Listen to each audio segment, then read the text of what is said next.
نحمده ونصلي على رسوله الكريم اما بعد فاعوذ بالله من الشيطان الرجيم بسم الله الرحمن الرحيم رب اشرح لي صدري ويسر لي امري واحلل عقدة من لساني يفقهوا قولي۔ السلام علیکم ورحمۃ اللہ وبرکاتہ۔ ایک مرتبہ درود بھیجا، اللہ تعالیٰ اس پر 10 رحمتیں نازل فرمائے گا، اس کی 10 غلطیاں معاف کر دی جائیں گی اور اس کے 10 درجات بلند کر دیے جائیں گے۔ قال رسول اللہ صلی اللہ علیہ وسلم من صلی علی صلاة واحدة صلی اللہ علیہ 10 صلوات وحطت عنہ 10 خطیئات ورفعت لہ 10 درجات۔ کتنی زیادہ فضیلت ہے درود پڑھنے کی۔ ایک دفعہ درود پڑھنے سے کیا ملتا ہے؟ 10 رحمتیں آتی ہیں اور 10 غلطیاں معاف ہوتی ہیں اور 10 درجات بلند ہوتے ہیں۔ کس قدر اس کی فضیلت ہے۔ اب یہ کہ جب کوئی بیمار ہو تو اسے اس بیماری کے علاج کے لیے درود شریف کی کثرت کر دینی چاہیے۔ نبی کریم صلی اللہ علیہ وسلم پر کثرت سے درود بھیجیں۔ پہلے ہم یہ سارے درود ایک دفعہ پڑھیں گے، پھر اس کے بعد ہم درود شریف پر بات بھی کریں گے۔ اللهم صل على محمد وعلى آل محمد۔ اے اللہ محمد اور آل محمد پر رحمت نازل فرما۔ اللهم صل على محمد النبي الأمي وعلى آل محمد۔ اے اللہ محمد پر جو نبی امی ہیں اور آل محمد پر رحمت نازل فرما۔ اللهم صل على محمد وأزواجه وذريته كما صليت على آل إبراهيم وبارك على محمد وأزواجه وذريته كما باركت على آل إبراهيم إنك حميد مجيد۔ اے اللہ رحمت نازل فرما محمد پر اور آپ کی بیویوں پر اور آپ کی اولاد پر، جیسا کہ تو نے رحمت نازل فرمائی آل ابراہیم پر، اور اپنی برکت نازل فرما محمد پر اور آپ کی بیویوں اور آپ کی اولاد پر، جیسا کہ تو نے برکت نازل فرمائی آل ابراہیم پر، بے شک تو بہت تعریف والا ہے، خوب شان والا ہے۔ اللهم صل على محمد وعلى آل محمد كما صليت على إبراهيم وعلى آل إبراهيم إنك حميد مجيد۔ اللهم بارك على محمد وعلى آل محمد كما باركت على إبراهيم وعلى آل إبراهيم إنك حميد مجيد۔ اے اللہ رحمت نازل فرما محمد پر اور آل محمد پر، جیسا کہ تو نے رحمت نازل فرمائی ابراہیم پر اور آل ابراہیم پر، بے شک تو بہت تعریف والا خوب شان والا ہے۔ اے اللہ برکت نازل فرما محمد پر اور آل محمد پر، جیسا کہ تو نے برکت نازل فرمائی ابراہیم پر اور آل ابراہیم پر، بے شک تو بہت تعریف والا خوب شان والا ہے۔ سوال یہ پیدا ہوتا ہے کہ انسان بیماری کی صورت میں درود شریف کیوں پڑھے؟ اس کے پیچھے کیا حکمت ہے؟ درود شریف ہم نماز میں بھی پڑھتے ہیں، صبح شام کے اذکار میں بھی پڑھتے ہیں، ویسے بھی پڑھتے ہیں، لیکن بیماری کے دوران کسی مریض کو خاص طور پر درود شریف کی تلقین کرنا، سب سے پہلی بات یہ کہ جو ایک بار بھی پڑھے گا اس پر اللہ تعالیٰ کی 10 رحمتیں آئیں گی، اور جب اللہ تعالیٰ کی رحمت ہوگی تو پھر کیا ہوگا؟ یعنی درود شریف اللہ سبحانہ تعالیٰ کی رحمت لانے کا ذریعہ ہے۔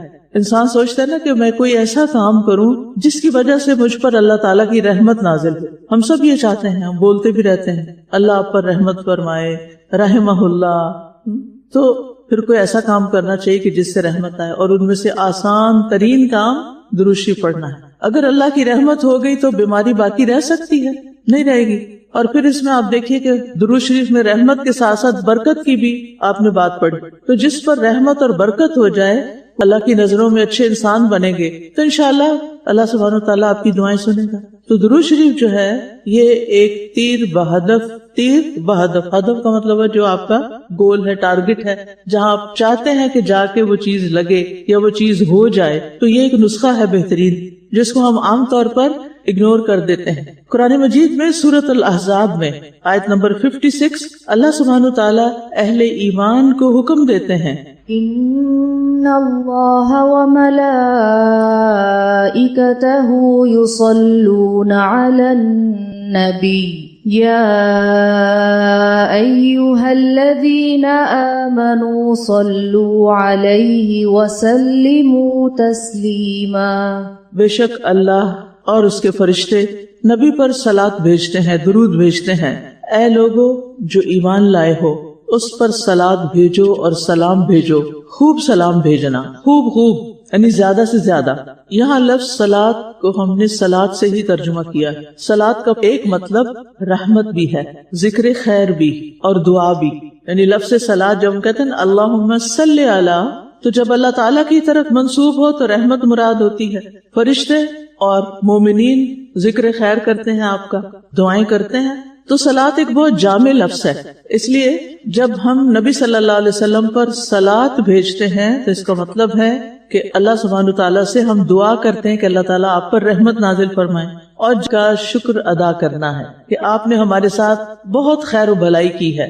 اور یہ ایک ثابت شدہ بات ہے کہ نبی صلی اللہ علیہ وسلم نے ہمیں ایک ایسا کامل دین دیا ہے کہ جو آج تک تحریف سے محفوظ ہے، جبکہ پچھلی امتوں کی کتابیں اور ان کے احکامات جو تھے ان کے اندر تحریف ہو گئی تھی.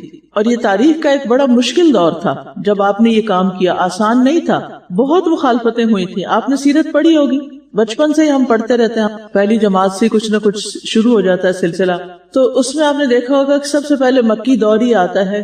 کتنی شدید مخالفت ہوئی تھی آپ کی، کتنی مشکلات ہوئی تھی. یہ یعنی ایک مشکل ترین مشن تھا، اور اس میں آپ کے ساتھی، آپ کے صحابہ، آپ کے خاندان نے ہر وہ قربانی پیش کی جو اس کام کو مکمل کرنے کے لیے ضروری تھی. اگر وہ پیچھے ہٹ جاتے تو پھر یہ سب نعمتیں ہم تک نہ پہنچتی. اس میں اللہ کے رسول صلی اللہ علیہ وسلم نے تو خیر سب سے زیادہ قربانی کی، لیکن جو آپ کے ساتھی تھے اور جو آپ کے اہل خانہ تھے انہوں نے بھی بہت اذیتیں برداشت کی. تو اس لیے جب ہم درود بھیجتے ہیں تو پھر کیا کرتے ہیں؟ آل محمد بھی کہتے ہیں، ازواج بھی کہتے ہیں، اصحاب بھی کہتے ہیں، ذریت بھی کہتے ہیں. ان سب کے لیے ہم دعائے رحمت کیوں مانتے ہیں؟ کس وجہ سے کہ ان سب نے بہت قربانیاں کی تھی. کس لیے؟ دین کی حفاظت کے لیے، دین کو لوگوں تک پہنچانے کے لیے. اور الحمدللہ ہم سب بھی اسی سلسلے کی ایک کڑی ہیں. یعنی آپ کی امت جو ہے اس کی بھی یہی ذمہ داری ہے، اور اس میں الحمدللہ بہت سے لوگ ایسے کام کر رہے ہیں. تو جو بھی یہ کام کرے گا وہ اللہ کی رحمت کا مستحق بن جائے گا. تو قیامت تک کے لیے تمام مسلمانوں پر یہ لازم کر دیا گیا، نماز کا حصہ بنا دیا گیا، اذان کے بعد درود شریف پڑھنے کا حکم دیا گیا، تاکہ ہم سب آپ کے احسان عظیم کا اعتراف کریں، اس کو مان لیں. اور یہ ویسے بھی ایک عمومی سی بات ہے نا کہ جب کوئی شخص کسی پر احسان کرے تو انسانی فطرت تقاضا کرتی ہے، اندر سے خود کسی کو کہنا نہیں پڑتا. یعنی آپ کو کیا کرنا پڑتا ہے؟ آپ کو اس کا شکریہ ادا کرنا ہوتا ہے. یہ آپ کے اندر اللہ سبحانہ تعالیٰ نے ایک ایسی چیز رکھ دی ہے، وہ آتا ہے نا فَأَلْهَمَهَا فُجُورَهَا وَتَقْوَاهَا. یعنی برے خیالات بھی انسان کو آتے ہیں لیکن اس کے ساتھ ساتھ اچھے خیالات بھی آتے ہیں. تو جب انسان کو کوئی خوشی ملتی ہے، کسی کی طرف سے کوئی خیر ملتی ہے، تو قدرتی طور پر ہمارے دل میں اس کے لیے تعریف کے جذبات، شکریہ کے جذبات پیدا ہوتے ہیں. ہم چونکہ صحابہ کے بارے میں ذرا پڑھتے کم ہیں، یا آپ کے ازواج کے بارے میں ہماری معلومات کم ہیں، یا ان کی قربانیوں کے بارے میں ہم بھول جاتے ہیں، لہٰذا ہمارا درود بھی ایک بے روح سا ہو جاتا ہے. تو ان کے عظیم احسانات پر ایک فطری تقاضا ہے کہ اس پر شکر کا اظہار کیا جائے اور پھر ان کے لیے دعا کی جائے. تو درود جو ہے یہ ایک طرح سے شکر ادا کرنے کا طریقہ ہے. اور پیچھے ہم بہت پڑھ چکے ہیں کہ جو مثبت سوچ ہوتی ہے، جو شکر گزار انسان ہوتا ہے، اس کی نعمتوں میں اضافہ بھی ہوتا ہے، اس کی نعمتیں محفوظ بھی ہوتی ہیں، اور اللہ تعالیٰ اس سے محبت بھی کرتا ہے. تو درود شریف جب ہم بیماری کی حالت میں پڑھتے ہیں تو یہ شکر گزاری کی وجہ سے اور دعا کی وجہ سے اور احسان ماننے کی وجہ سے پھر ہم ایک پازیٹو سوچ کی طرف جاتے ہیں، اور اس طرح ہمیں نہ صرف یہ کہ ثواب ملتا ہے بلکہ ایک روحانی سکون بھی ملتا ہے، کیونکہ جب آپ کسی کے لیے کچھ کرتے ہیں تو کیا ہوتا ہے، سکون ملتا ہے یا نہیں؟ اگرچہ اس کام میں مشقت ہوتی ہے، تکلیف ہوتی ہے، ٹھیک ہے نا، مثلا آپ کسی کو پانی کا گلاس ہی بھر کے دیتے ہیں تو تھوڑی سی تکلیف تو ہوئی، لیکن جب اس شخص کی پیاس بجھتی ہے تو اس کے چہرے کے تاثرات بدلتے، اس کو دیکھ کر کیا ہوتا ہے؟ یا ایک ماں اپنے بچے کو جو کھانا کھلاتی ہے اور وہ جو مشکل ہی ہوتی ہے، یہ دودھ پلاتی ہے، کوئی بھی اس کی تکلیف دور کرتی ہے، تو تکلیف اٹھا کر آپ دوسرے کی تکلیف دور کرتے ہیں، تکلیف اٹھا کر، یعنی خود کو تکلیف میں ڈال لیتے ہیں اور اس کی تکلیف ہٹا رہے ہوتے ہیں۔ جب آپ کے اندر یہ چیز پیدا ہو جاتی ہے تو آپ رحمت کے لائق ہو جاتے ہیں، آپ قابل رحم ہو جاتے ہیں کہ آپ پر بھی اللہ تعالیٰ رحم فرمائے، ٹھیک ہے۔ تو ہم جب درود شریف پڑھتے ہیں تو اس سے پھر نیکیاں بھی ہمیں ملتی ہیں، گناہ بھی معاف ہوتے ہیں، درجے بھی بلند ہوتے ہیں، اور رحمت اور برکت بھی آتی ہے۔ تو درود شریف کا پڑھنا اور سوچ سمجھ کر پڑھنا یہ دراصل دل کو سکون دیتا ہے، روح کو طاقت بخشتا ہے، اور ایک اور فائدہ بھی ہے، اور وہ ہے دعاؤں کی قبولیت ہوتی ہے۔ یعنی جب آپ شفا کی دعاؤں کی کتاب مثلا آپ پڑھنے لگے کسی مریض کے پاس، یا مریض خود پڑھ رہا ہے، تو سب سے پہلے آپ تسبیح پڑھیں گے، اس کے بعد کیا کریں گے؟ درود شریف پڑھیں گے، اور اس طرح آپ کے لیے قبولیت کا راستہ کھل جائے گا، ٹھیک ہے نا۔ اور پھر اس کے بعد یہ ہے کہ آپ کے دکھ درد دور ہونے لگیں گے۔ امام ابن القیم رحمہ اللہ فرماتے ہیں کہ درود شریف پڑھنے سے دل زندہ ہوتا ہے، غم دور ہوتے ہیں، برکت آتی ہے، اور بیماریوں سے شفا ملتی ہے۔ تو گویا درود شفا کا ذریعہ ہے۔ اور اگر آپ تھوڑا سا اہتمام کچھ اور چیزوں کا بھی کر لیں، اور وہ کیا ہے کہ آپ دعائیں پڑھنے لگے ہیں، خاص طور پر مریض کو پڑھنے لگے ہیں، یا خود بیمار ہے پڑھنے لگے ہیں، وضو کر لیں، وضو نہیں ہو سکتا تیمم کر لیں، دل میں شفا کا یقین رکھیں کہ میں یہ کام جو کرنے لگا اس کا نتیجہ نکلنے والا ہے، اور پھر دعاؤں کی ابتدا اور انتہا دونوں طرف آپ کیا کریں؟ درود پڑھیں، اور پھر درود کو پورے شعور کے ساتھ، محبت کے ساتھ پڑھیں، جن کے لیے دعا کر رہے ہیں ان کے احسانات کو یاد کر کے پڑھیں، تو انشاءاللہ آپ دیکھیں گے کہ بہت جلد فائدہ ہوگا۔ اور جب ہم درود پڑھتے ہیں تو کیا ہوتا ہے، ہم درود پڑھتے ہیں، فرشتے ہمارے لیے دعا شروع کر دیتے ہیں اور برکتیں نازل ہونے لگتی ہیں، اور اس کو اپنی رحمت سے دور کرے۔ میں نے کہا آمین۔ پھر فرمایا جس کے سامنے آپ کا ذکر کیا گیا اور اس نے آپ پر درود نہیں پڑھا تو اللہ اس کو بھی اپنی رحمت سے دور کر دے۔ تو گویا پڑھنا رحمت لانے کا ذریعہ ہے، اور آپ کا ذکر آنے پر نہ پڑھنا رحمت سے دوری کا ذریعہ ہے۔ اور دعا کرنے والے جبریل علیہ السلام ہیں، اور آمین کہنے والے نبی صلی اللہ علیہ وسلم ہیں۔ ایک اور روایت میں آتا ہے وہ شخص رسوا ہوا جس کے سامنے آپ کا ذکر کیا گیا اور اس نے آپ پر درود نہیں پڑھا، ٹھیک ہے۔ امام ابن قیم نے درود شریف پڑھنے کے 39 فوائد ذکر کیے ہیں، 39 فائدے۔ آپ نے کچھ فائدے تو سنے ہیں، اس کے علاوہ بھی کچھ فائدے ہیں، ان کی کتابوں میں اس کا تذکرہ ملتا ہے۔ تو بہرحال بات یہی ہے کہ جو درود پڑھے گا وہ پریشانیوں سے نجات پائے گا۔ ایک شخص نے عرض کیا، اے اللہ کے رسول، کیا میں اپنی دعا کا 1/3 تہائی حصہ آپ پر درود پڑھنے کے لیے مقرر کر دوں؟ یعنی جتنی دیر میں دعا مانگتا ہوں، مثلا 9 منٹ مانگتا ہوں تو 3 منٹ صرف درود ہی پڑھتا رہوں؟ آپ نے فرمایا ہاں اگر تم چاہو۔ اس نے کہا کیا 2/3 کروں، یعنی 6 منٹ پڑھ لوں؟ آپ نے یہ مثال دے رہی ہوں، اس نے 6 منٹ کی بات نہیں تھی وہاں، صرف بات سمجھانے کے لیے بات کریں۔ آپ نے فرمایا ہاں اگر تم چاہو۔ اس نے کہا اگر میں ساری دعا درود کے لیے مقرر کر دوں؟ تو آپ نے فرمایا پھر تو اللہ تمہارے دنیا اور آخرت کے غم اور فکر کے لیے تمہیں کافی ہو جائے گا۔ تو اس کا یہ مطلب نہیں کہ ہمیں کوئی اور دعا مانگنی نہیں چاہیے، یہاں یہ واقعہ اس لیے بیان کیا گیا ہے تاکہ لوگوں کو درود شریف پڑھنے کا فائدہ معلوم ہو، کہ جو شخص اس کا اہتمام کرے گا وہ غموں سے نجات پا جائے گا، پریشانیوں سے نجات پا جائے گا۔ امام ابن تیمیہ کہتے ہیں یہ انتہا ہے جس کے ساتھ انسان اپنے لیے نفع اور خیر طلب کرتا ہے اور نقصان سے بچ سکتا ہے، کیونکہ دعا میں مطلوب کا حصول اور خدشے والی چیز کو دور کرنا طلب کرنا ہوتا ہے، یعنی وہ طلب ہوتی ہے ہماری کہ ہمیں خیر ملے اور شر ہم سے دور ہو جائے۔ اور پھر آپ دیکھیے کہ صرف گن گن کے درود نہیں پڑھنا چاہیے، بلکہ چلتے پھرتے اٹھتے بیٹھتے جب بھی خیال آئے آپ درود پڑھ سکتے ہیں۔ اور بیماری میں تو اور کوئی کام کرنا نہیں ہوتا تو اس وقت زیادہ سے زیادہ اہتمام کیا جائے۔ اور ویسے بھی ہم بارہا یہ بات کر چکے ہیں کہ دعا پڑھنا، ذکر کرنا، تسبیح پڑھنا، تحمید پڑھنا، تکبیر پڑھنا، اللہ کی بڑائی بیان کرنا، یہ ساری کی ساری چیزیں انسان کی ذہنی اور جسمانی صحت پر مثبت اثر ڈالتی۔ یہ سارے اذکار انسان کے لیے شفا کا ذریعہ بنتے ہیں، کیونکہ ان اذکار کے ذریعے انسان کو جو سکون اور سکینت حاصل ہوتی ہے اس سے انسان کے ذہنی دباؤ میں کمی واقع ہوتی ہے، انسان ریلیکس ہونے لگتا ہے، اس کا امیون سسٹم سٹرونگ ہونے لگتا ہے. اور پھر ریسرچ یہ بھی رہتی ہے، یہ ہارورڈ یونیورسٹی کی ریسرچ ہے، کرنے والا اس کا نام بینسن ہے. وہ کہتا ہے کہ روزانہ مخصوص الفاظ یا جملے دہرانے سے، ریپیٹ کرتے رہنے سے دماغ میں ریلیکسیشن رسپانس پیدا ہوتا ہے جو بیماریوں کی شدت کو کم کرتا ہے. اب یہ تو ہمارے دین نے ہمیں سکھایا یہ 3 دفعہ پڑھ لو، یہ 33 دفعہ پڑھ لو، یہ 100 دفعہ پڑھ لو، یہ 7 دفعہ پڑھ لو. تو ان لوگوں تو اب ریسرچ سے بات پتہ چل رہی ہے، اور ہمارے لیے تو ہمارے نبی نے بہت پہلے یہ چیزیں ہمیں دے دی تھی. یہ نعمتیں ہیں، یہ علم نعمت ہے جو ہمیں قرآن و سنت کے ذریعے ملا. اور پھر آپ دیکھیے کہ ہمیں یقین نہیں نا، اس لیے ہم اس سے فائدہ نہیں اٹھاتے. ہاں اگر ہارورڈ یونیورسٹی کا کوئی شخص کہے گا کہ روزانہ یہ کام کرو گے تو تمہیں کچھ ملنے والا، تو ہمیں یقین آ جائے گا. کتنی عجیب بات ہے نا.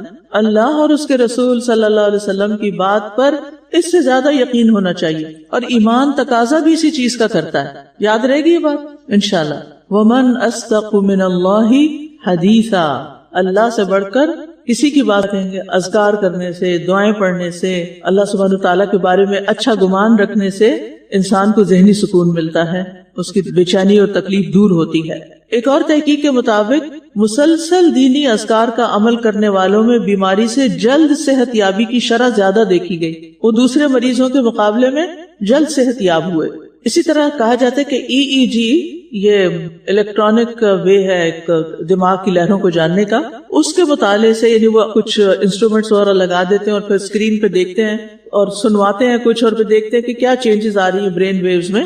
تو وہ کہتے ہیں کہ ذکر اور دعا کے دوران دماغ کی الفا ویوز ہوتی ہیں جو سکون اور فوکس کی علامت ہوتی ہیں، ان میں اضافہ ہو جاتا ہے. ٹھیک ہے، تو مطلب یہ باتیں کرنے کا یہ ہے کہ یہ بات تحقیق سے بھی اب ثابت شدہ ہے جو ہمیں وحی الہی کے ذریعے مفت میں مل گئی تھی.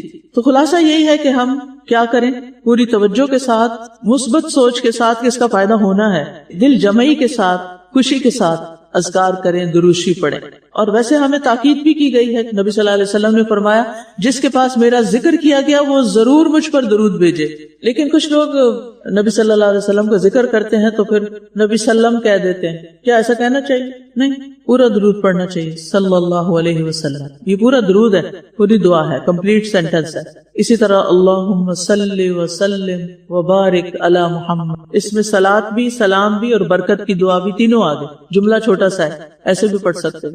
عام طور پر مقرر نظرات خطبوں میں بھی پڑھتے ہیں اس کو، اور ویسے بھی دعائیں پڑھنے سے پہلے اس کو پڑھا جائے گا، اور خصوصاً اذان سننے کے بعد بھی اس کا اہتمام کرنا چاہیے. دنوں میں جمعے کا دن اور رات دونوں اس کام کے لیے مخصوص ہیں. نبی صلی اللہ علیہ وسلم نے فرمایا جمعہ کے دن اور رات کو کثرت سے مجھ پر درود پڑھا کرو. اور دوسری روایت میں آتا ہے مجھ پر جمعے والے دن کثرت سے درود پڑھا کرو، کیونکہ ابھی میرے پاس جبریل علیہ السلام اپنے رب عز و جل کے پاس سے آئے تھے کہ اللہ تعالیٰ نے فرمایا کہ روئے زمین پر جو مسلمان بھی آپ پر ایک بار درود پڑے گا تو میں اور میرے فرشتے اس پر 10 بار رحمت کریں گے. یعنی اللہ تعالیٰ رحمت بھیجیں گے اور فرشتے رحمت کی دعا کریں گے. ٹھیک ہے، تو اس لیے مختلف مواقع پر درود کا اہتمام کرنا چاہیے. امام سفیان ثوری کہتے ہیں اگر حدیث پڑھنے والے کو کوئی اور فائدہ نہ بھی ہو تو اس کو یہ فائدہ ضرور حاصل ہوتا ہے کہ وہ رسول اللہ صلی اللہ علیہ وسلم پر درود بھیجتا رہتا ہے. جب تک وہ حدیث کی کتاب پڑھتا رہتا ہے اس پر اللہ کی رحمت نازل ہوتی رہتی ہے. جب تک آپ حدیث کی کتاب پڑھتے رہتے ہیں آپ پر اللہ کی رحمت نازل ہوتی رہتی ہے. تو رحمت پانے کے لیے کیا کریں؟ حدیث پڑھتے رہیں. ضروری نہیں کہ کورس میں کوئی کتاب ہو تو پھر ہی پڑھیں، اس کے علاوہ بھی طریقے سوچیں کہ آپ کیا پڑھ سکتے. حدیث کی کوئی بھی کتاب آپ شروع کریں، 2 حدیثیں ہی روز پڑھ لیں، 3 پڑھ لیں، علم وحی میں اضافہ ہوگا، برکتیں نازل ہوں گی. اور آپ کو پتا ہے کہ ترکی میں خاص طور پر یہ رواج تھا کہ جب ان پر کوئی مشکل آتی تھی تو وہ بخاری کا ختم کرتے، مل کے سارے لوگ بیٹھ کے پوری بخاری پڑھ لیتے کیونکہ بے شمار دفعہ اس میں درود آتا. اچھا، ایک اور بات یہ بھی یاد رکھیے کہ درود پڑھنے کے لیے کوئی جگہ مخصوص نہیں کہ مصلی پر ہی بیٹھے ہوں، کہیں بھی پڑھ سکتے ہیں. اور اس کے علاوہ تعداد بھی مقرر نہیں کہ اتنی دفعہ ضرور پڑھنا ہے، سوائے صبح شام کے اذکار کے 10 دفعہ اس میں بتایا گیا. پھر آپ دیکھیے کہ ایک سوال کیا جاتا ہے کیا پیریڈز میں درود شریف پڑھ لیں؟ یہ سوال کرتے ہیں نا لوگ. پیریڈز کی حالت، نفاس کی حالت درود شریف پڑھنے میں رکاوٹ نہیں ہے، آپ پڑھ سکتے ہیں. ٹھیک ہے، بغیر وضو کے بھی پڑھ سکتے ہیں. وضو کے ساتھ پڑھنا زیادہ افضل ہے لیکن بغیر وضو کے بھی آپ پڑھ سکتے ہیں. اچھا بعض لوگ کئی ہزار دفعہ پڑھتے ہیں دن میں درود، آپ کو پتا ہے؟ یعنی کچھ لوگوں کو میں نے خود پرسنلی دیکھا کہ وہ ہر وقت ذکر کرنے، ان کے ہونٹ ہلنے ہوتے. تو میں نے پوچھا کہ آپ کیا پڑھتے ہیں؟ تو انہوں نے کوئی تعداد بتائی جو مجھے یاد نہیں. ان کی والدہ نے شاید ان کو سکھایا تھا، اور اس وقت سے وہ مسلسل پڑھتی رہتی. اور ان کے شوہر حافظ ہیں، اور وہ دن اور رات میں قرآن پڑھ لیتے ہیں، چلتے پھرتے کام کاج کرتے. یعنی ان کا روٹین ہے روزانہ کا. کیسے کیسی ہمتیں ہیں لوگوں کے پاس، کیسے کیسے اللہ نے ان کے لیے رحمت اور برکت کے دروازے کھولے. وہ کون سی چیز ہے جو ہم ایسی کر رہے ہیں جو عام لوگ نہ کرتے ہیں؟ کوئی تو ہونی چاہیے، ایک ایکسٹرا مائل تو جانا چاہیے. ہمیں کس کو فالو کرنا چاہیے؟ ان کو جو نیکیوں میں ہم سے آگے ہیں یا جو پیچھے ہیں. لیکن نارملی ہم کیا کرتے ہیں؟ وہ بھی تو نہیں کر رہا، ابھی اس نے بھی نہیں کیا، وہ تو مجھ سے زیادہ جانتا ہے، اس نے بھی نہیں کیا، تو کیا فرق پڑتا ہے؟ یہ کر لے پر میں بھی کر لوں گی. میرے لیے کوئی رول ماڈل ہی نہیں، کوئی انسپریشن ہی نہیں، میں کیا کروں؟ کوئی موٹیویشن نہیں.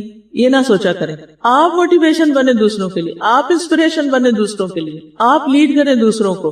صرف فالوور بن کے ہی جینا ہے، خود اپنے طور پہ کچھ نہیں کرنا، اور اپنی طرف سے دوسروں کے لیے خیر نہیں عام کرنی. تو سستی سے باہر نکلیں، اور سستی دور کرنے کے لیے بھی درود پڑھیں. اور ایک فائدہ یہ بھی ہوگا کہ جتنا آپ درود پڑھیں گے نا، آپ کو نبی صلی اللہ علیہ وسلم سے محبت ہو جائے گی. اور یہ محبت اتنی خوبصورت چیز ہے کہ آپ سوچ ہی نہیں سکتے. آپ کو پھر اپنی تنہائی میں کیا نہیں ہوگا؟ کوئی ڈپریشن نہیں ہوگا. آپ کے ہلکے ہلکے آنسو آئیں گے. آپ کے دل میں نبی صلی اللہ علیہ وسلم کی یاد ہوگی، کوئی قربانی کا موقع کہ کس موقع پر آپ نے کیسی قربانی کی. مختلف سچویشن یاد آئیں گی. درود شریف پڑھ رہے ہوں گے اور آپ خیالوں میں مدینہ پہنچے ہوئے ہوں گے. تو زندگی میں کچھ تو کرنا ہے نا، اور کچھ نہیں، چلو محبت ہی کر لیں. لیکن ایک محبت جب ہوگی تو پھر کام بھی ہوگا، سنت کی پیروی بھی ہوگی، کچھ کریں گے بھی صحیح. کیونکہ جو جس سے جتنی محبت کرتا ہے اس کو اتنا زیادہ یاد کرتا ہے، اور اس کا تذکرہ دوسروں میں بھی کرتا ہے. تو بہرحال ہمیں کثرت سے درود بھیجنا چاہیے. پیاری استاذہ، قرآن میں اللہ تعالیٰ فرماتے ہیں نا وَرَفَعْنَا لَكَ ذِكْرَكَ. آپ کو کچھ چیزیں کرنی پڑتی ہیں. نیند کے لیے الفا اسٹیٹ ہونا بہت ضروری ہے. اکثر لوگ رات کو کیفین لے لیتے ہیں، چائے پی کے سو جاتے ہیں اندے سے کہ ہمیں نیند آ جاتی ہے. ٹھیک ہے، آ جاتی ہے نیند کچھ لوگوں کو چائے پی کے، مگر وہ الفا اسٹیٹ ریچ نہیں کر پاتے، اور پھر صبح اٹھ کے وہ تھکے ہوئے، کمر میں درد ہے، شولڈرز میں درد ہے. تو آئی واز ونڈرنگ کہ کس طرح ہماری رات کی روٹین ہے کہ جس میں ہم نے رات کے عشاء کے بعد کہتے ہیں کہ سو جانا چاہیے، آخری کام عشاء ہونا چاہیے، پھر اذکار ہیں، پھر سورہ بقرہ کی آخری آیات ہیں، پھر سورہ ملک ہے. یہ قرآن کا ذکر ہے سارا نا.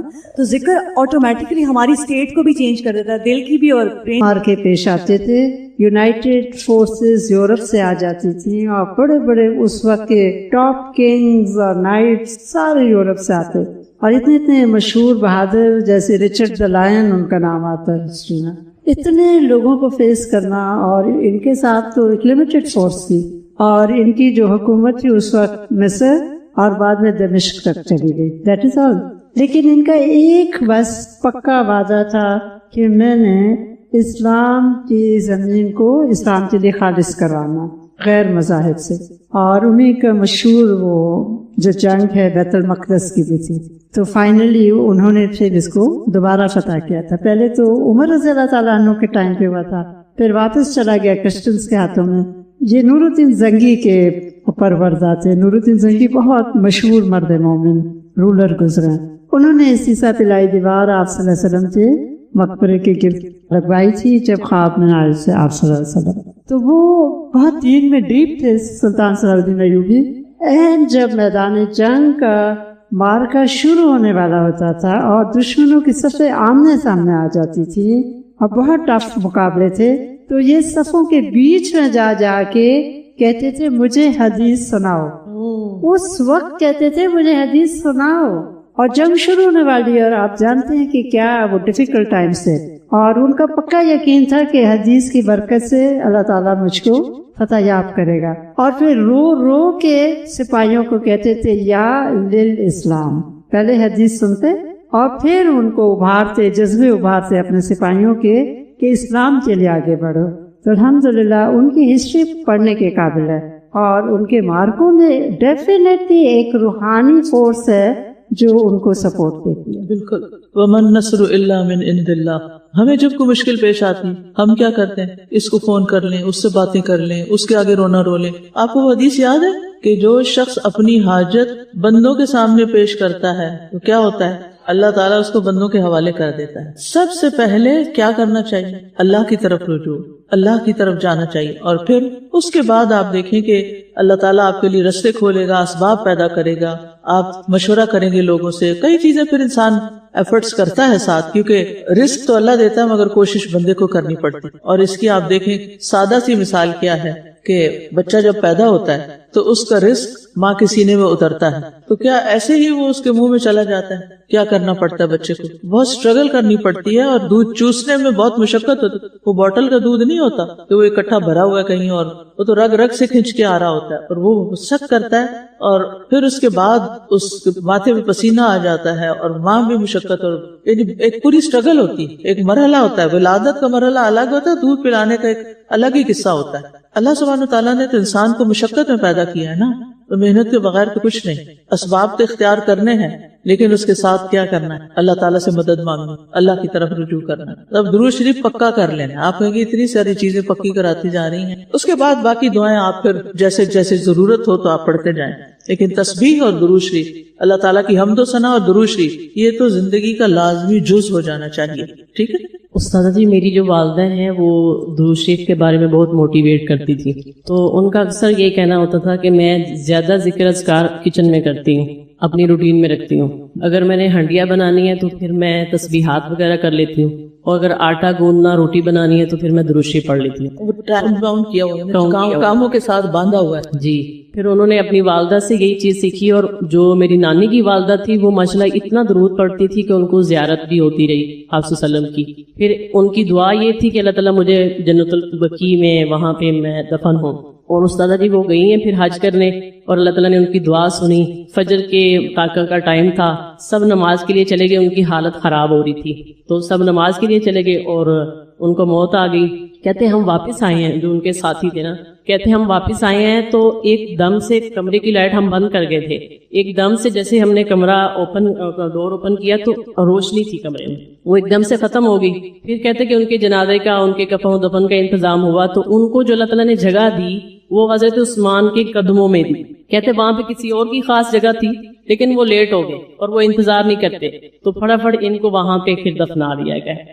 یہ چیزیں بائی چانس نہیں ہوتی، ان کے پیچھے بھی کوئی دعا ہوتی ہے، کوئی تمنا ہوتی ہے، کوئی تڑپ، کوئی شوق اور کوئی جذبہ ہوتا ہے کہ یہ چیز ہمیں نصیب ہو جائے. اپنے جو شوق ہے نا اور جذبے ہیں، یعنی کیا زندگی میں پیشن کے بغیر تو انسان مردہ ہے.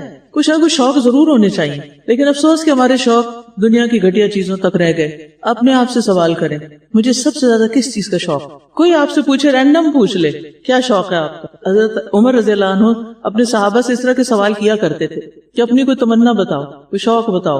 اور وہ شوق بھی صحابہ کے دیکھنے والے تھے کہ کیسے کیسے شوق تھے. اور یہ چیز تو یہ جو حدیث پڑھنے والی بات ہے نا، یہ بڑی یاد کرا دی آپ نے. الحمدللہ میں جو پی ایچ ڈی کر رہی تھی تو اس میں ایک میں نے یہ واقعہ پڑھا تھا کہ صلاح الدین ایوبی باقاعدہ محدثین کی مجلس میں جا کے خود بیٹھ کے، یعنی بادشاہ ہوتے ہوئے خود جا کے حدیث کی مجلس میں بیٹھ کے حدیث سنا کرتا تھا. ایک تو نا جنگ کے موقع پر کہتا تھا اور سناؤ مجھے، اور ایک یہ کہ جب عام حالات ہوتے تھے تو مجالس حدیث میں حاضر ہوتا تھا. یعنی انسان ایسے مقام پر پہنچ جائے جہاں اتنی عزت ہو اس کی، اور پھر اتنی عاجزی کہ علم کی مجلسوں سے محبت اور علم کی مجالس میں بیٹھنے کا شوق، اور وہ بھی حدیث کی مجالس. اور اس چیز کو پرسنلی میں نے ایکسپیرینس کیا. میں نے جب بھی حدیث پڑھائی میرے اندر ایک عجب طرح کی خوشی اور اطمینان اور سکون اور ایک ناقابل بیان میری کیفیت ہو جاتی. یعنی قرآن مجید پڑھنے سے ایک اپنی الگ سکینت ہوتی ہے، لیکن حدیث پڑھنے کی ایک اور ہی خوشی ہوتی ہے. ابھی لیٹلی میں نے جو ریاض الصالحین پڑھائی ہے، تھورولی انجوائے کیا.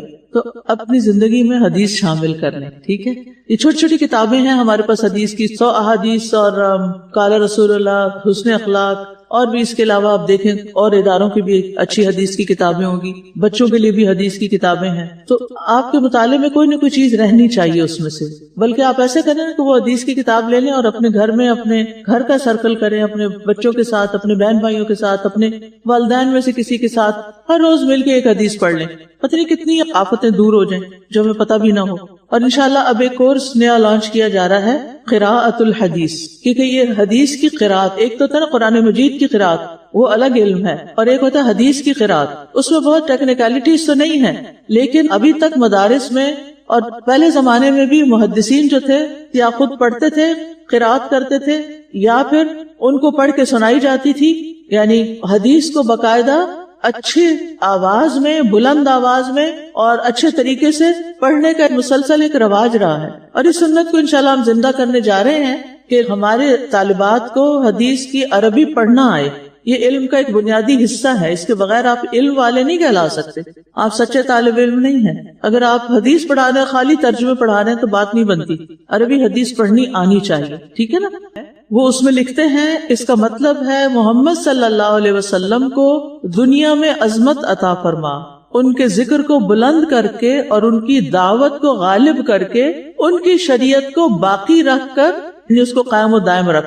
تو صلی علی محمد کا کیا مطلب ہوگا کہ آپ کو عظمت بھی ملے، بلندی ملے، آپ کا ذکر بلند ہو، آپ جو پیغام لے کر آئے وہ سارے ادیان پر غالب ہو، آپ کی شریعت باقی رہے اور آپ کا ذکر خیر بھی باقی رہے، اور آخرت میں ان کی امت کے بارے میں ان کی سفارش کو قبول کر کے ان کے اجر و ثواب کو دگنا کر دے.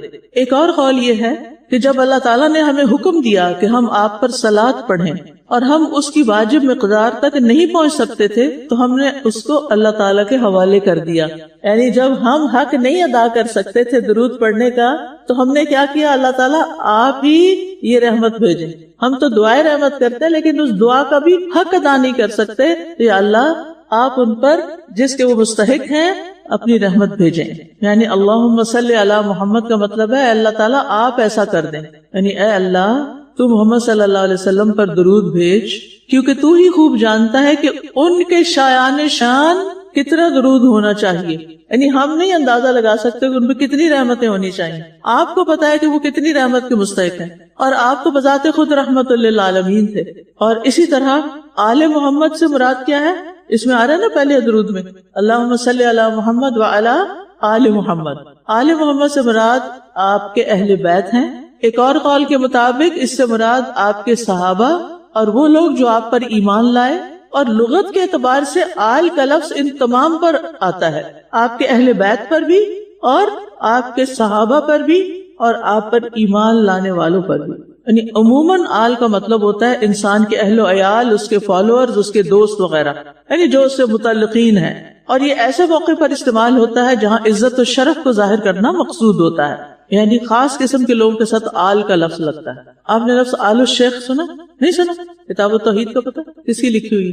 نہیں پتا. محمد بن عبد الوہاب کی، جن کے ماننے والوں کو لوگ کیا کہتے ہیں یہ سب کو پتا، یہ اچھی طرح پتا ہے. وہابی کا پتا ہے اور محمد بن عبد الوہاب کا نہیں پتا. ان کا نہیں پتا نا، اسی لیے پھر وہ وہابی کو برا سمجھتے ہیں. اگر ان کا پتا چل جائے کہ انہوں نے کیا کیا اور وہ کون تھے تو وہابی لفظ کی نفرت آپ کے دل سے نکل جائے.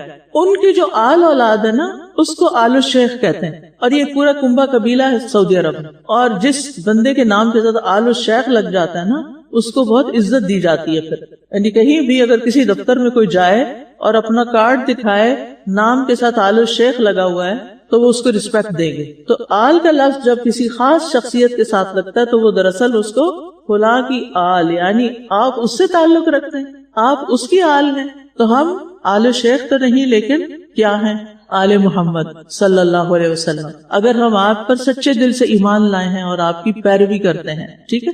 اور اس سے مراد آپ کی تمام امت بھی لی جاتی ہے جس کو امت اجابت کہا جاتا ہے. آپ کی امت دو طرح کی ہے، آپ آخری نبی ہیں نا، قیامت تک آنے والے تمام انسان آپ کی امت ہیں، لیکن وہ دو قسم کے ہیں. ایک ہے امت اجابت، وہ کون ہے؟ جنہوں نے آپ کی دعوت قبول کر لی یعنی مسلمان. اور دوسرے ہیں امت دعوت، جن کو اسلام کی دعوت دی جائے گی وہ مانے یا نہ مانے. یعنی اس زمین پر ہر انسان اور ہر جن نبی صلی اللہ علیہ وسلم ان دونوں کے لیے کیا ہے، ان دونوں کی طرف رسول بنا کر بھیجے گئے. وَمَا أَرْسَلْنَاكَ إِلَّا رَحْمَةً لِّلْعَالَمِينَ. اور پھر إِنَّا أَرْسَلْنَاكَ لِلنَّاسِ رسولا، اور کافۃ للناس کا لفظ بھی آتا ہے سب لوگوں کے لیے. اللہم صل علی محمد النبی الأمی وعلی آل محمد. اس میں بھی دراصل درود ہی بھیجا گیا، صرف نبی صلی اللہ علیہ وسلم کے نام کے ساتھ امی کا لفظ استعمال کیا گیا، باقی چیز وہی ہے. 2 دفعہ آ رہا ہے نا اللہم صلی علی محمد وعلی آل محمد. آپ کا نام 2 دفعہ آیا لیکن آپ کو النبی الامی کہا گیا. یہاں امی کون ہوتا ہے؟ امی کا لفظ ام سے ہے. کس کو کہتے ہیں؟ ماں. یعنی جس کے علم کا مبلغ اس کے والدین ہی ہوں اس نے کسی اور استاد سے نہ سیکھا ہو. اور یہ حدیث جو ہے یہ عقبہ بن عمر رضی اللہ عنہ سے روایت کی گئی ہے. آپ صلی اللہ علیہ وسلم کے بھی کئی ایک نام ہیں، ان میں سے ایک نام یہ بھی ہے امی، کہ آپ پڑھے لکھے نہیں تھے لیکن اس کے باوجود دنیا کے سب پڑھے لکھوں کو پڑھا دیا. یہ علم آپ کو اللہ کی طرف سے دیا گیا تھا اور یہ آپ کا شرف ہے، عیب نہیں ہے، شرف ہے.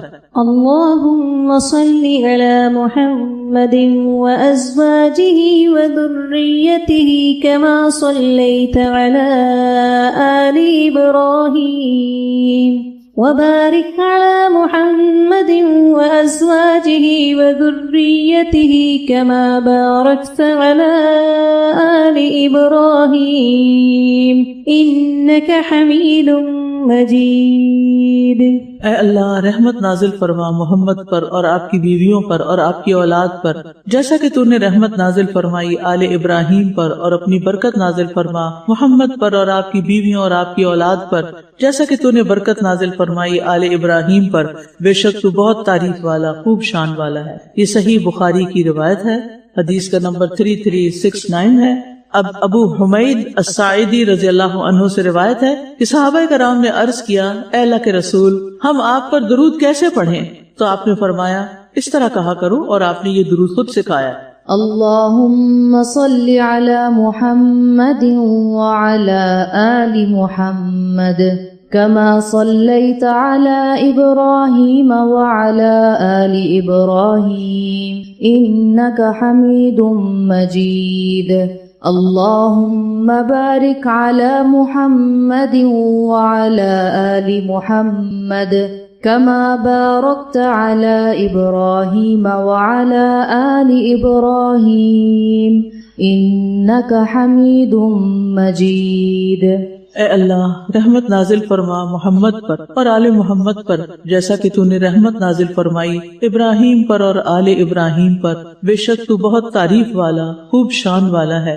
اے اللہ برکت نازل فرما محمد پر اور آل محمد پر، جیسا کہ تو نے برکت نازل فرمائی ابراہیم پر اور آل ابراہیم پر، بے شک تو بہت تعریف والا خوب شان والا ہے.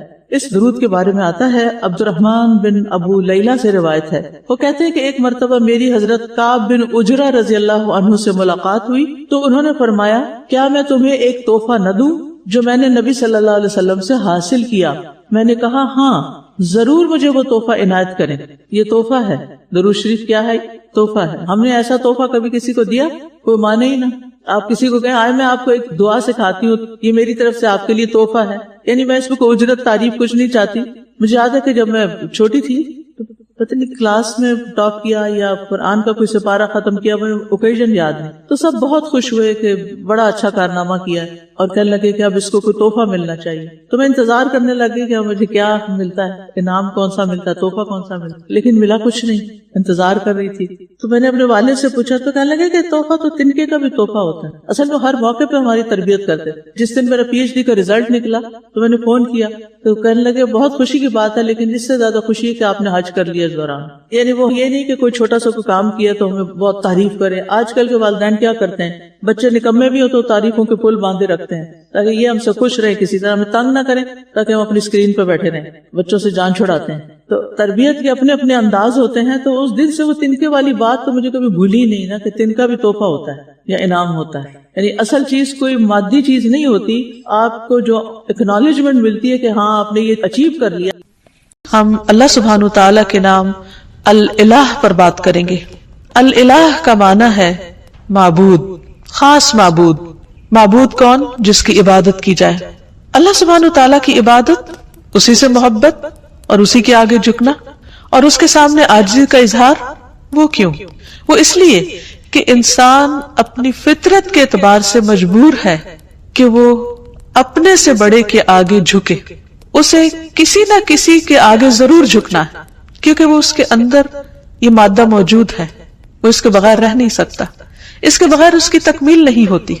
انسان ہمیشہ یہ چاہتا ہے کہ وہ کسی سے شدید محبت کرے، کسی کے آگے جھکے، کسی کا سہارا لے، کسی کو اپنے غم اور رنج کی حالت میں پکارے. کوئی ہو جو ہر حال میں اس کی سننے والا ہو، جو اس کا دکھ دور کرنے والا ہو. تو اللہ سبحانہ تعالیٰ کے سوا وہ کون ہو سکتا ہے؟ جب سے انسان پیدا ہوا ہے اور انسانی تاریخ میں جو مختلف ادوار آئے ہیں، اس میں لوگوں نے اللہ سبحانہ تعالیٰ کو معبود تو مانا، لیکن اس کے ساتھ دوسروں کو بھی الہ مان لیا، یعنی ظاہر میں نظر آنے والی چیزوں کو بھی انہوں نے اپنا سہارا بنا لیا۔ کوئی درخت کے آگے جھکا تو کوئی پہاڑ کے آگے جھک گیا، کوئی سمندر سے خوف کھا کر اس کے آگے جھکنے لگا، کسی نے آگ کو اپنا خدا مان لیا اور وہ اس کی عبادت کرنے لگا۔ گویا جس چیز سے وہ ڈرا یا جس چیز سے وہ حیران ہوا یا جس چیز نے اس کو امپریس کیا یا انفلوئنس کیا یا جس چیز کے لیے اس کے دل کے اندر ایک خاص کیفیت پیدا ہوئی، اس نے اسی کو اپنا معبود بنا لیا۔ لیکن اللہ سبحانہ وتعالیٰ فرماتے ہیں وَإِلَٰهُكُمْ إِلَٰهٌ وَاحِدٌ لَا إِلَٰهَ إِلَّا هُوَ الرَّحْمَٰنُ الرَّحِيمُ، سورۃ البقرہ آیت 63 ہے، اور تمہارا معبود، تمہارا الہ بس ایک ہی الہ ہے، وہ جس نے ان سب چیزوں کو پیدا کیا ہے۔ مخلوق الہ نہیں ہو سکتی، الہ تو وہی ہو سکتا ہے کہ جس کے سب تابع ہو، جس کے آگے پوری کائنات جھکی ہوئی ہو۔ فرمایا اس کے سوا کوئی اور معبود نہیں، وہ بے حد رحم کرنے والا، نہایت مہربان ہے۔ عربی زبان میں الہ کا لفظ اللہ سبحانہ تعالیٰ کے لیے استعمال ہوتا ہے، تو اس آیت سے پتہ یہ چلتا ہے کہ اللہ سبحانہ تعالیٰ اپنی الہیت میں منفرد ہے، یکتا ہے، اکیلا ہے، اور الوہیت کے اندر یعنی الہ ہونے کے اندر کمال علم، کمال قدرت، کمال رحمت اور کمال حکمت کے معنی پائے جاتے ہیں۔ یعنی وہی الہ ہو سکتا ہے جس کا علم کامل ہو، جس کی قدرت کامل ہو، جس کی رحمت کامل ہو، جس کی حکمت کامل ہو، اور اس میں کسی قسم کا کوئی نقص نہ پایا جاتا ہو۔ اور یہ تمام صفات صرف اور صرف اللہ سبحانہ تعالیٰ کے اندر ہی ہیں۔ اسی لیے وہی دراصل الہ ہے، وہی معبود ہے، اور وہی عبادت کے لائق ہے، عبادت کا حقدار ہے، کیونکہ کسی اور کے اندر یہ صفات اس درجے میں پائی ہی نہیں جاتی۔ تو یہ صفات اس بات کا تقاضا کرتی ہیں کہ ایک انسان اللہ ہی کو اپنا محبوب سمجھے اور انتہا درجے کی محبت صرف اسی کے ساتھ کرے، انتہا درجے میں صرف اسی کے آگے جھکے، اپنا سر اور اپنی پیشانی صرف اسی کے سامنے ٹکائے، کچھ مانگے تو صرف اسی سے مانگے، اسی کے آگے ہاتھ پھیلائے اور کسی اور کے آگے نہیں۔ سورۃ الانبیاء میں اللہ تعالیٰ فرماتے ہیں لا الہ الا انا فاعبدونی، میرے سوا کوئی معبود نہیں، لہذا تم میری ہی عبادت کرو، نہیں مانگو تو مجھ سے مانگو، جھکو تو میرے آگے جھکو، اس لیے کہ وہ دینے پہ قادر ہے، وہ اتنا عظیم ہے کہ اس کے آگے جھکنا انسان کے لیے باعث عزت ہے، باعث ذلت نہیں، کیونکہ انسان جب اپنے سے چھوٹی چیز کے آگے جھکتا ہے تو یہ جھکنا اس کے لیے باعث ذلت ہے۔ اسی طرح ایک سورۃ طٰہٰ میں فرمایا اننی انا اللہ لا الہ الا انا فاعبدنی، بے شک میں ہی اللہ ہوں، میرے سوا کوئی معبود نہیں، بس تم میری ہی عبادت کرو۔ اللہ سبحانہ تعالیٰ کے لیے الہ کے علاوہ رب کا بھی لفظ آتا ہے، یعنی رب بھی اللہ کے ناموں میں سے ایک نام ہے، لیکن ان دونوں میں فرق ہے۔ رب کا مطلب ہے مخلوق کو پیدا کرنے والا، اس کو رزق دینے والا، اس کا انتظام کرنے والا، لیکن الہ کا مطلب ہے جو عبادت کے مستحق ہے، یعنی جس کی عبادت کی جائے، جس کی تعظیم کی جائے، جس کے آگے عاجزی اور انکساری کا اظہار کیا جائے۔ تو عبادت حقیقت میں محبت، اطاعت، تسلیم و رضا اور تعظیم پر مبنی ہوتی ہے، اور یہ صرف الہ ہی کے لیے ہو سکتی ہے۔ تو اس میں دراصل توحید الوہیت کی طرف دعوت دی گئی ہے، اور جہاں الہ کا لفظ آیا ہے وہاں ساتھ شرک کی نفی بھی کی گئی ہے کہ لا الہ الا انت یا لا الہ الا اللہ۔ پھر یہ ہے کہ اللہ سبحانہ تعالیٰ نے اپنا یہ نام خود رکھا ہے، اضافت کے ساتھ بھی اور اس کے بغیر بھی، اور حقیقت یہ ہے کہ تمام انبیاء بھی اس نام کو استعمال کرتے رہے ہیں۔ ہم دیکھتے ہیں کہ سورۃ البقرہ میں اللہ تعالیٰ کا ارشاد ہے، اللہ تعالیٰ جب یعقوب علیہ السلام کی وفات کا وقت ذکر کرتے ہیں کہ ام کنتم شہداء اذ حضر یعقوب الموت اذ قال لبنیہ ما تعبدون من بعدی، کیا تم حاضر تھے اس وقت جب یعقوب کو موت آئی، جب اس نے اپنے بچوں سے کہا کہ میرے بعد تم کس کی عبادت کرو گے، کس کے آگے جھکو گے؟ تو انہوں نے کیا کہا؟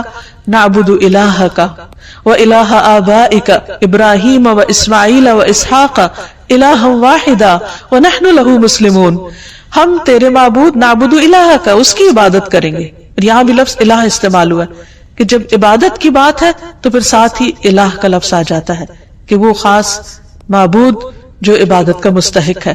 تو تیرے معبود اور تیرے آبا یعنی ابراہیم، اسماعیل، اسحاق، ان سب کے الہ کی جو ایک ہی الہ ہے اس کی ہم سب عبادت کریں گے. تو گویا یعقوب علیہ السلام اپنی اولاد کو ایک اللہ الہ کی عبادت کی تاکید کر کے گئے، وصیت کر کے گئے. پھر اسی طرح اللہ کا نام الہ اللہ تعالی کی ذات اور اس کی صفات پر دلالت کرتا ہے. یعنی اللہ تعالی کا یہ نام جو ہے وہ اس کی صفات کو بھی بیان کرتا ہے. اور حقیقت یہ ہے کہ یہ صرف اللہ سبحانہ تعالیٰ ہی کے لیے ہے. یہاں یہ بات بھی یاد رہے کہ اللہ سبحانہ تعالیٰ نے خود اپنے ساتھ دوسرے الہوں کا انکار کیا ہے. قرآن مجید میں اللہ تعالیٰ فرماتے ہیں سورۃ المؤمنون میں مَتَّخَذَ اللَّهُ مِن وَلَدٍ، اللہ نے کوئی اولاد نہیں بنائی، وَمَا كَانَ مَعَهُ مِنْ إِلَٰهٍ، اور اس کے ساتھ کبھی کوئی الہ رہا ہی نہیں، کوئی اور الہ ہے ہی نہیں، نہ تھا نہ ہے اور نہ کبھی ہو سکتا ہے. کیوں؟ اس کے لیے بہت خوبصورت دلیل دی گئی کہ اِذًا لَذَهَبَ كُلُّ إِلَٰهٍ بِمَا خَلَقَ، اگر کوئی اور الہ ہوتا تو وہ جو اس نے بنایا ہوتا وہ اپنے ساتھ لے جاتا، یہ باہم کلیش بھی ہوتا. وَلَا عَلَى بَعْضُهُمْ عَلَى بَعْضٍ، اور ان میں سے بعض پہ چڑھائی کر دیتے، کیونکہ جب اختیارات بہت سے لوگوں کے ایک جیسے ہوں تو ان میں سے پھر وہ دوسروں سے آگے بڑھنے کے لیے ان کو ہرانے کی کوشش کرے گا. سبحان اللہ، اللہ پاک ہے عما یصفون، اس سے جو وہ وصف بیان کرتے ہیں اللہ کا. یعنی اللہ سبحانہ تعالیٰ کے ساتھ کوئی اور الہ ہو ہی نہیں سکتا، کیونکہ کوئی اور ایسی صفات کے لائق ہی نہیں اور کوئی معبود ہے ہی نہیں. عبادت کا مستحق صرف اللہ ہے. تمام انبیاء نے اسی کی دعوت دی ہے، اعبدوا اللہ ما لکم من الہ غیرہ، اللہ کی عبادت کرو، اس کے سوا تمہارا کوئی الہ نہیں. واعبدوا اللہ ولا تشرکوا بہ شیئا، اور اللہ کی عبادت کرو اور اس کے ساتھ کسی کو شریک نہ ٹھہراؤ، کیونکہ ہماری زندگی کا مقصد ہی عبادت ہے اور عبادت اللہ کا حق ہے. اس لیے ہمیں سوچ سمجھ کر اس حق کو ادا کرنا ہے. ایسا نہ ہو کہ ہم کوشش بھی کریں، محنت بھی کریں، لیکن وہ اس کے ہاں قبول نہ ہو جس نے دراصل ہمیں پیدا ہی اس کام کے لیے کیا ہے. معاذ رضی اللہ عنہ سے مروی ہے کہ نبی صلی اللہ علیہ وسلم جس گدھے پر سوار تھے میں اس کے اوپر آپ کے ساتھ پیچھے بیٹھا ہوا تھا، سواری کر کے کہیں جا رہے تھے. اس گدھے کا نام عفیر تھا. آپ نے فرمایا اے معاذ، کیا تمہیں معلوم ہے کہ اللہ تعالیٰ کا حق اپنے بندوں پر کیا ہے اور بندوں کا حق اللہ تعالیٰ پر کیا ہے؟ میں نے کہا کہ اللہ اور اس کا رسول ہی زیادہ جانتے ہیں. آپ نے فرمایا اللہ کا حق اپنے بندوں پر یہ ہے کہ وہ اس کی عبادت کرے اور اس کے ساتھ کسی دوسرے کو شریک نہ ٹھہرائے، اور بندوں کا حق اللہ پر یہ ہے کہ جو بندہ اللہ کے ساتھ کسی کو شریک نہ ٹھہرائے اللہ اسے عذاب نہ دے. یعنی جو شخص توحید پر ہو پھر اللہ سبحانہ تعالیٰ اس کو اپنے عذاب سے، سزا سے محفوظ رکھے. پھر یہ ہے کہ اللہ تعالیٰ کو راضی کرنے کے لیے ضروری ہے کہ ہم صرف اسی کی عبادت کریں اور اس کے ساتھ کسی کو شریک نہ ٹھہرائیں اور اللہ کی رسی کو مضبوطی سے تھامے رکھیں اور کسی تفرقہ بازی کا شکار نہ ہو. پھر یہ بھی یاد رہے کہ جو شخص اللہ کو اپنا الہ مان لیتا ہے وہ سلامت رہتا ہے. قرآن مجید میں آتا ہے الذین آمنوا ولم یلبسوا ایمانہم بظلم اولئک لہم الامن وہم مہتدون. جو لوگ ایمان لائے پھر اپنے ایمان کو ظلم یعنی شرک سے آلودہ نہیں کیا، یعنی اللہ کا حق کے عبادت کسی اور کو نہیں دیا، اس کے ساتھ کسی اور کو شریک نہیں کیا عبادت میں، یہی لوگ قیامت کے دن امن میں رہیں گے اور دنیا اور آخرت میں یہی لوگ ہدایت یافتہ ہوں گے. پھر اگر کوئی شخص اللہ سبحانہ تعالیٰ کی حفاظت حاصل کرنا چاہتا ہے یعنی اس کے عذاب سے اللہ کی پناہ میں رہنا چاہتا ہے تو اس کے لیے بھی یہی ضروری ہے کہ وہ الہ ہی کی عبادت کرے. رسول اللہ صلی اللہ علیہ وسلم نے حضرت معاذ سے فرمایا تھا احفظ اللہ یحفظ کا، اے معاذ اللہ کی حفاظت کرو، یعنی اس کے حقوق کی حفاظت کرو، اس کی عبادت میں کسی کو شریک نہ کرو. یحفظ کا، وہ اللہ تمہاری حفاظت کرے گا. احفظ اللہ تجدہ تجاہک، اللہ کی حفاظت کرو یعنی اللہ کے حق کی حفاظت کرو. تجدہ تجاہک، تم اسے اپنے سامنے پاؤ گے. پھر جب تمہیں اس سے کوئی کام ہوگا، ضرورت ہوگی، تم اس کو پکارو گے، اور پکارنا بھی تو عبادت ہے، تو وہ تمہاری پکار سنے گا، تمہاری مدد کرے گا اور تمہاری محتاجی کو بھی دور کرے گا. عام طور پر ہم یہ سمجھتے ہیں کہ اگر ہم اللہ سبحانہ تعالیٰ کی عبادت کریں گے تو شاید زندگی ہم پر مشکل ہو جائے، ہمارے حالات تنگ ہو جائیں یا پھر ہمارے لیے دنیا کے کام کاج کا وقت نہ بچے. حالانکہ حقیقت اس کے برعکس ہے. اللہ تعالیٰ فرماتے ہیں، حدیث قدسی ہے، اے ابن آدم، یعنی اے آدم کی اولاد، تم اپنے آپ کو میری عبادت کے لیے فارغ کر لو، یعنی میری عبادت کے لیے بھی وقت نکالو، میں تمہارے دل کو بے نیازی سے بھر دوں گا، یعنی تمہیں ایک خاص قسم کی سیٹسفیکشن عطا کروں گا. ورنہ بعض اوقات کیا ہوتا ہے، انسان کے پاس بہت کچھ بھی ہوتا ہے لیکن اس کے دل کو اطمینان نہیں ہوتا، اس کے اندر ایک ویکیوم سا ہوتا ہے، اس کے اندر ایک خلا ہوتا ہے، اس کے اندر اطمینان نہیں ہوتا. وہ بہت کچھ کرتے ہوئے بھی یوں سمجھتا ہے کہ جیسے وہ کچھ کر نہیں پا رہا، اسے اپنا مطلوب حاصل نہیں ہو رہا، کیونکہ مطلوب حاصل اسی وقت ہو سکتا ہے جب وہ اللہ کو اپنا مطلوب بنائے اور اس کی عبادت کرے. تو اللہ تعالیٰ کا یہ وعدہ ہے کہ جو شخص اللہ کی عبادت کے لیے وقت نکالے گا، مثلا وقت پر نماز پڑھے گا، وقت پر اپنے فرائض ادا کرے گا، اللہ سبحانہ وتعالیٰ اس کے دل کے اندر ایک غنا پیدا کر دیں گے اور تمہارا فقر یعنی محتاجی دور کر دوں گا، وہ خلا دور کر دوں گا. لیکن اگر تم ایسا نہیں کرو گے تو میں تمہارے دونوں ہاتھ کاموں میں مشغول کر دوں گا، انتہائی مصروف ہو جاؤ گے، اور اس کے باوجود تمہارا فقر، تمہاری محتاجی، تمہاری ضرورت دور نہیں ہوگی. یعنی خواہ انسان کے پاس کتنا کچھ بھی ہو، اس کے اندر یہی ایک احساس ہوگا کہ ابھی میرے پاس کچھ نہیں. سب کچھ ہوتے ہوئے بھی اس کو اللہ کی نعمتیں یاد نہیں رہیں گی، اور اس کے دل کے اندر ایک خوف اور ایک پریشانی اور ایک بے چینی سی رہے گی. اس کے برعکس جو لوگ عبادت کریں گے وہ دنیا میں بھی مطمئن رہیں گے اور آخرت میں بھی اللہ کے عرش کے سائے میں اور جنت میں ہوں گے. نبی صلی اللہ علیہ وسلم نے فرمایا، 7 قسم کے لوگوں کو اللہ تعالیٰ اس دن اپنے عرش کے سائے تلے جگہ عطا فرمائیں گے جس دن اس کے سائے کے سوا کوئی سایہ نہ ہوگا. ان میں سے ایک وہ نوجوان جس کی جوانی اللہ کی عبادت میں گزری، کیونکہ بہت سے لوگ جوانی کی حالت میں اللہ تعالیٰ کی طرف رجوع نہیں کرتے. وہ سوچتے ہیں کہ جوانی تو دنیا میں انجوائے کرنے کے لیے ہے، دنیا کمانے کے لیے، جب سب کچھ کر چکیں گے، جب سارے شوق پورے کر لیں گے تو ہاں پھر بڑھاپے میں اللہ کی عبادت کے لیے اپنے آپ کو فارغ کر لیں گے، ریٹائرمنٹ کی عمر میں پھر عبادت ہو جائے گی. نہیں، ہمیں نہیں معلوم کہ ہم ریٹائرمنٹ کی عمر کو پہنچتے ہیں یا نہیں، بڑھاپے والی زندگی ملتی بھی ہے یا نہیں، اور اگر ملے بھی تو وہ اپنے 700 تکلیفیں لے کر آتا ہے، پھر وہ تو سب سے نکمی عمر ہوتی ہے. تو کیا کسی مومن کو یہ زیب دیتا ہے کہ وہ اپنی زندگی کا بہترین حصہ تو اس فانی دنیا کے لیے خرچ کرے، اس فانی دنیا میں استعمال کرے، اور اپنی زندگی کا نکما حصہ اللہ سبحانہ وتعالیٰ کو دے؟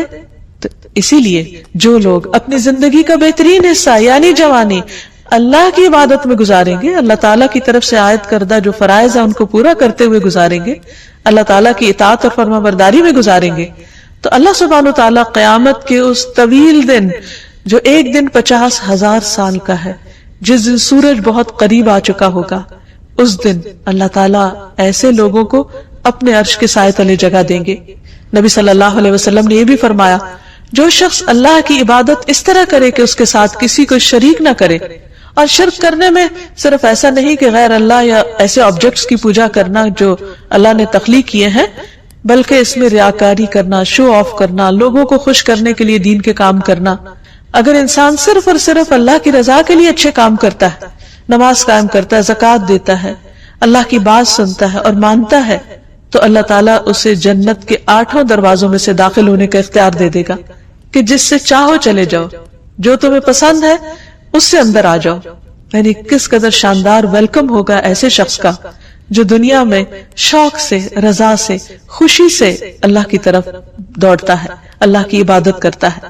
تو یہاں یاد رہے کہ عبادت کے 2 اہم اصول بھی ہیں، اور جب تک یہ 2 چیزیں عبادت میں شامل نہ ہوں اس وقت تک عبادت کا حق ادا نہیں ہوتا. پہلی چیز اخلاص ہے کہ انسان جو کچھ اللہ کے لیے کرے بس وہ پھر اللہ ہی کے لیے کرے، کسی اور کے لیے نہیں کرے. اس کی نیت صرف اللہ کے لیے خالص ہو، وہ اس کو خوش کرنے کے لیے، اس کی رضا کے لیے، اس کی محبت حاصل کرنے کے لیے، اس کے دیدار کی خاطر ہر عمل کرے. اور دوسری چیز، جس چیز کو وہ خاص عبادت سمجھ کے کرتا ہے اسے رسول اللہ صلی اللہ علیہ وسلم کے طریقے کے مطابق کرے، کیونکہ جب عمل خالص ہوگا تو وہ اس کی باطن کی خوبصورتی کی دلیل ہے. اور جو شخص سنت کی پیروی کرتا ہے تو نبی صلی اللہ علیہ وسلم کا عمل سب سے خوبصورت عمل تھا. اللہ سبحانہ تعالیٰ نے آپ کو اسوۃ حسنہ بنا کر بھیجا. لقد کان لکم فی رسول اللہ اسوۃ حسنہ، تمہارے لیے اللہ کے رسول صلی اللہ علیہ وسلم کی زندگی میں خوبصورت نمونہ ہے. تو یہ خوبصورت نمونہ جب کوئی شخص اختیار کرتا ہے تو اس کی زندگی حقیقت میں خوبصورت ہو جاتی، اس کے سارے اعمال، اس کے طور طریقے خوبصورت ہو جاتے ہیں، اور ایسا شخص ایک بہترین حالت میں اللہ سبحانہ وتعالیٰ کے سامنے حاضر ہوگا. اللہ تعالیٰ ہمیں بھی ان لوگوں میں شامل کر لے کہ جو احسن طریقے پر اللہ کی عبادت کرتے ہیں، ایسی عبادت جو اس کو پسند آ جائے. اسی لیے نبی صلی اللہ علیہ وسلم نے اچھی عبادت کا جو کرائیٹیریا بتایا وہ کیا ہے کہ تم اس طرح اللہ کی عبادت کرو گویا تم اس کو دیکھ رہے ہو، اور اگر یہ کیفیت نہ ہو تو یہ تو ضرور یاد رکھو کہ وہ تمہیں دیکھ رہا ہے. تو جو بھی شخص یہ سوچ کر اللہ کی عبادت کرے گا کہ وہ اس وقت اللہ کی نگاہ میں ہے، تو وہ لوگوں کے سامنے ہو یا تنہائی میں ہو، وہ اچھے کام ہی کی کوشش کرے گا، وہ اپنے ہر کام کو بہترین طریقے پر انجام دینے کی کوشش کرے گا، کیونکہ اس کا یہ احساس اس کے کام کی کوالٹی پر اثر انداز نہیں ہونے دے گا. نبی صلی اللہ علیہ وسلم نے ایک خوبصورت دعا سکھائی ہے ہر نماز کے بعد پڑھنے کے لیے. اللہم اعنی علی ذکرک و شکرک و حسن عبادتک. اے اللہ اپنا ذکر، اپنا شکر اور اپنی خوبصورت عبادت کی توفیق عطا فرما، اس پر میری مدد فرما. کیونکہ انسان کے ساتھ بہت سی مشکلات بھی ہیں، خود اس کا اپنا نفس اندر سے بعض اوقات ایسے فتنے میں مبتلا ہو جاتا ہے کہ عبادت کی حلاوت ختم ہو جاتی ہے. اسی طرح بعض اوقات شیطان کے ڈالے ہوئے وسوسے یا لوگوں کی باتیں، باہر کا ماحول انسان پر اثر انداز ہوتا ہے اور وہ اللہ سبحانہ وتعالیٰ کی عبادت کا حق ادا نہیں کرتا یا عبادت کو انجوائے نہیں کرتا. اس لیے جو ہی ایک عبادت مکمل ہو تو اگلی عبادت کے لیے، یعنی ایک نماز کے اختتام پر اگلی نماز کے لیے اور اگلی مزید عبادات کے لیے انسان دعا کرے، کیونکہ اللہ کی عبادت پر اللہ تعالیٰ ہی بہترین طریقے پر مدد کر سکتے ہیں. پھر اسی طرح یہ ہے کہ انسان اپنی عبادات میں کمی کوتاہی نہ کرے. اب دیکھیے کہ ذرا تھوڑی دیر کے لیے سوچئے کہ مثلاً اگر آپ کا حق کسی پر ہو اور وہ اس کو ادھورے طریقے سے ادا کرے تو آپ کو کیسا لگے گا؟ مثلاً کسی نے آپ سے قرض لیا اور جب وہ واپس کرے تو آدھا کرے، کسی نے آپ سے کسی چیز کے دینے کا وعدہ کیا اور پھر اس کو پورا نہیں کیا، تو اس پر آپ کی کیفیت کیا ہوگی؟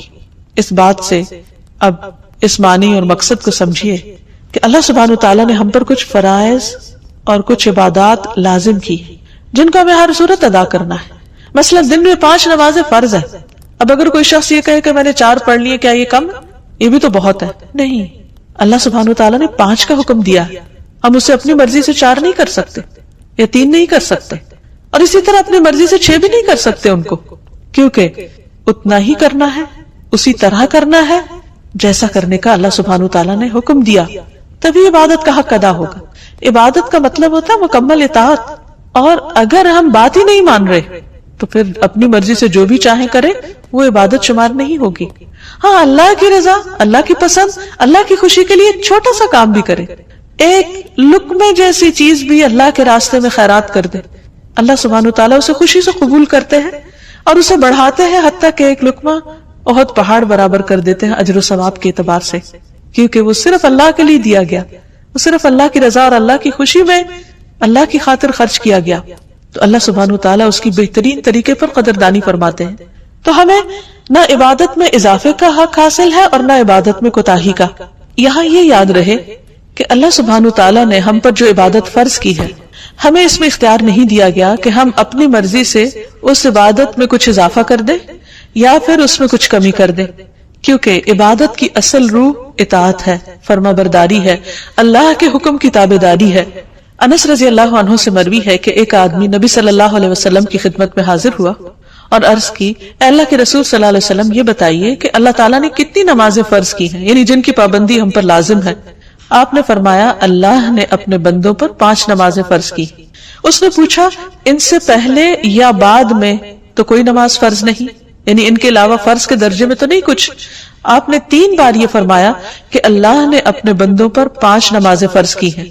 اس پر وہ کہنے لگا، اس ذات کی قسم جس نے آپ کو حق کے ساتھ بھیجا ہے، میں اس میں کسی قسم کی کمی یا زیادتی نہیں کروں گا، یعنی 5 سے کم 4 بھی نہیں پڑھوں گا اور 5 سے زیادہ 6 بھی نہیں پڑھوں گا، بس اتنی ہی پڑھوں گا جتنی اللہ تعالیٰ نے مجھ پر فرض کی ہیں.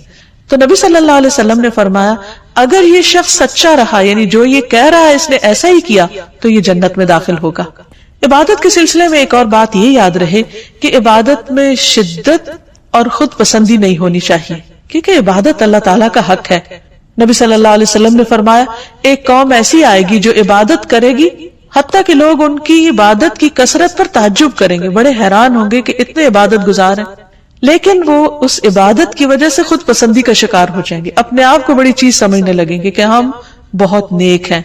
وہ لوگ دین سے اس طرح نکل جائیں گے جیسے تیر شکار سے نکل جاتا ہے، کیونکہ اللہ تعالیٰ کو ایسی عبادت کی ضرورت نہیں۔ عبادت ہے دراصل اللہ کا حق، اللہ کو خوش کرنے کے لیے کرنا ہے، نہ کہ بندوں کو دکھانے کے لیے یا بندوں کے سامنے نیک بننے کے لیے۔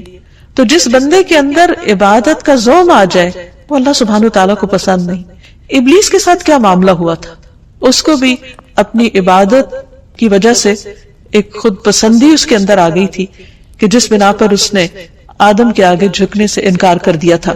تو یاد رکھیے کہ جب ہم لا الہ الا اللہ کہتے ہیں تو پھر صرف اللہ کو ہی عبادت کے لائق مانتے ہیں، کسی اور آبجیکٹ کو نہیں، اور حتیٰ کہ اپنے نفس کو بھی نہیں، کیونکہ اس زمین پر جن معبودوں کی پیروی ہوتی ہے ان میں سے سب سے زیادہ پیروی ہم اپنے ہی نفس کی کر رہے ہوتے ہیں، اپنے دل کی خواہشات کی۔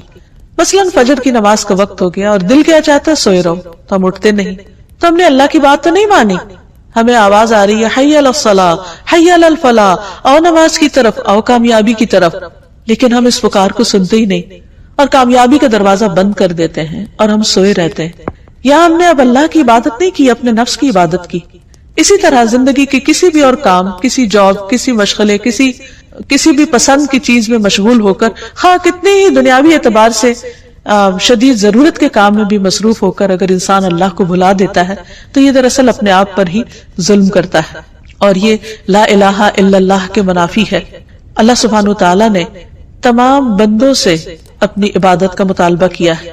قرآن مجید میں اللہ تعالیٰ فرماتے ہیں یا ایھا الناس اعبدوا ربکم الذی خلقکم والذین من قبلکم لعلکم تتقون، اے لوگو اپنے رب کی عبادت کرو جس نے تمہیں پیدا کیا اور ان کو بھی جو تم سے پہلے تھے۔ یعنی عبادت کیوں کرو؟ کیا اللہ تعالیٰ کو کوئی فائدہ ہے؟ نہیں، یہ دراصل تمہارے اپنے فائدے کی چیز ہے۔ فائدہ کیا ہوگا؟ لعلکم تتقون، تم بچ جاؤ گے، یعنی دنیا میں ان عبادات کی وجہ سے کئی برائیوں سے، کئی قسم کی مشکلات سے بچ جاؤ گے، اور آخرت میں اس آگ سے بچ جاؤ گے جو اللہ کے نافرمانوں کے لیے، سرکش اور متکبر لوگوں کے لیے تیار کی گئی ہے۔ پھر اسی طرح یہ ہے کہ عبادت ہی کا ایک حصہ یہ ہے کہ انسان اللہ سبحانہ تعالیٰ ہی سے ڈرے، ایک الہ سے۔